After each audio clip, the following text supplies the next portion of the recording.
Bueno, hay una frontera absolutamente fascinante donde el dogma, la fe de toda la vida, choca de frente con la cruda realidad histórica. Y precisamente hoy, en este análisis visual, nos vamos a sumergir en la mente y la obra de un auténtico traductor de mundos perdidos. Alguien que lleva literalmente toda una vida dedicada a desentrañar los orígenes del cristianismo. Pero ojo, no desde la teología, sino usando el bisturí implacable de la ciencia y la historia.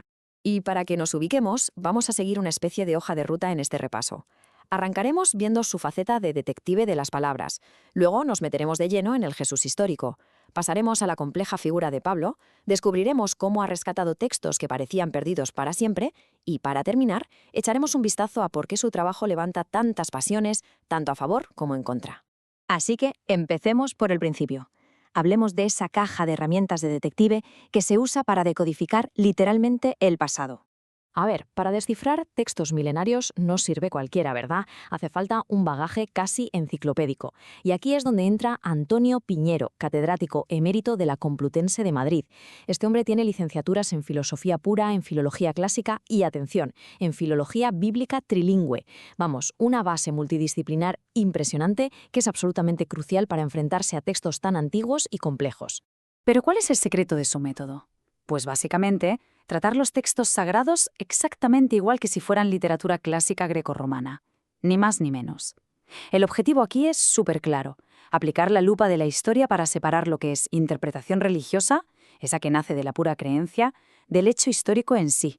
Es como ir quitando capas de pintura con muchísimo cuidado para revelar la madera original. Y para hacernos una idea de la magnitud de este trabajo, pensemos en este número, 52. Ese es el total de libros que Piñero ha escrito o editado a lo largo de su carrera, y eso sin contar incontables artículos, traducciones o colaboraciones, claro. Es, sin ninguna duda, el trabajo de toda una vida dedicado en cuerpo y alma al rigor académico. Pasemos ahora a ver cómo se aplica todo este método riguroso al personaje más famoso del siglo I. Hablamos, claro, del gran choque entre la historia y el mito. Lo realmente interesante de su enfoque es esta dualidad central que divide estrictamente la historia de la tradición.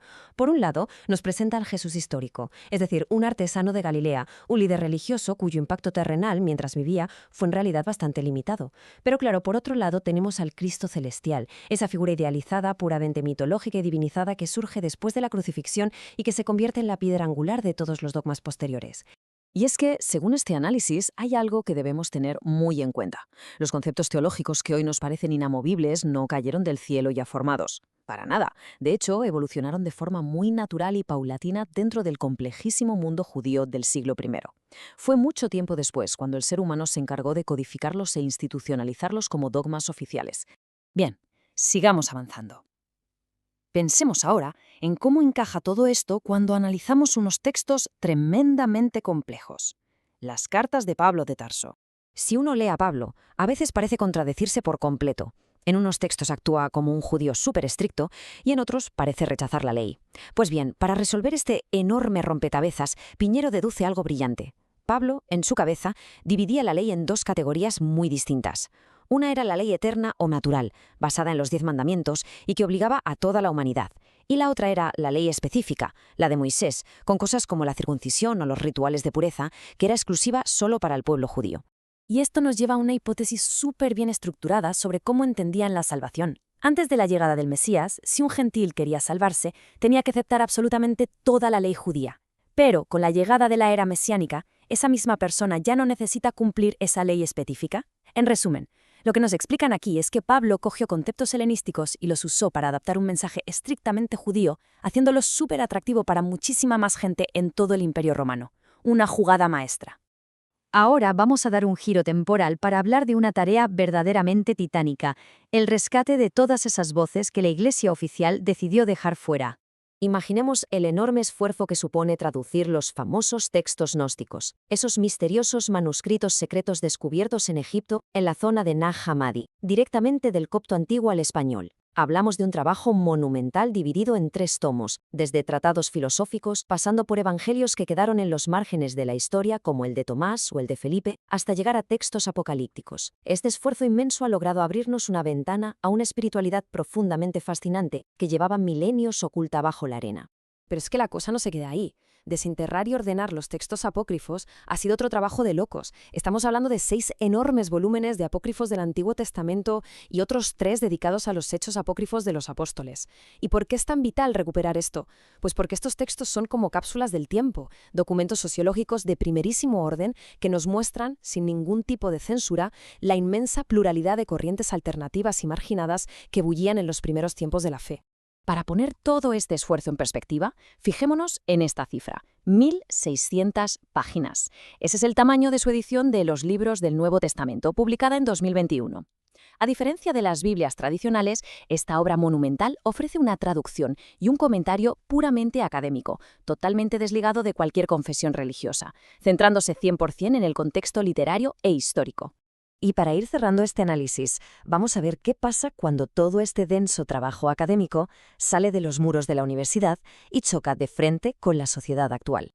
Porque, claro, la historia del siglo I no se ha quedado encerrada en una biblioteca polvorienta. A través de la radio, la televisión e incluso coescribiendo novelas de muchísimo éxito como El trono maldito o asesorando en películas de cine, Piñero ha conseguido democratizar un conocimiento que de otro modo sería inaccesible. Es una forma fantástica de acercar la cruda realidad de aquella época directamente al salón del gran público. Ahora bien, hablando desde la más absoluta neutralidad, hay que reconocer que bajar todo este conocimiento a la calle genera fricciones, y muchas. Por un lado tenemos a ciertos sectores ateos que le critican duramente por defender con documentos en mano que la figura de Jesús sí existió históricamente. Y en el extremo opuesto, los creyentes más tradicionales se llevan las manos a la cabeza por esa separación tan clínica y fría que hace entre el hombre de la historia y el Dios celestial de la fe. Evidentemente es un trabajo que no deja a nadie indiferente. Al final del día, el espíritu de toda su trayectoria se puede resumir en esta idea clave: usar la filología para separar la interpretación religiosa de la pura historia. Bueno, de hecho, más que una simple idea, es el principio inquebrantable de independencia y total objetividad que ha guiado absolutamente toda una vida dedicada al estudio de la antigüedad. Y todo esto nos deja con un rompecabezas intelectual fascinante sobre el que merece la pena reflexionar.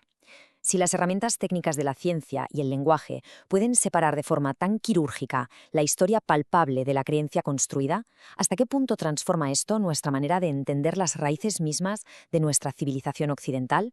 Es, sin duda, una de esas grandes preguntas que nos dejan dándole vueltas a la cabeza y, sobre todo, con muchísimas ganas de seguir explorando.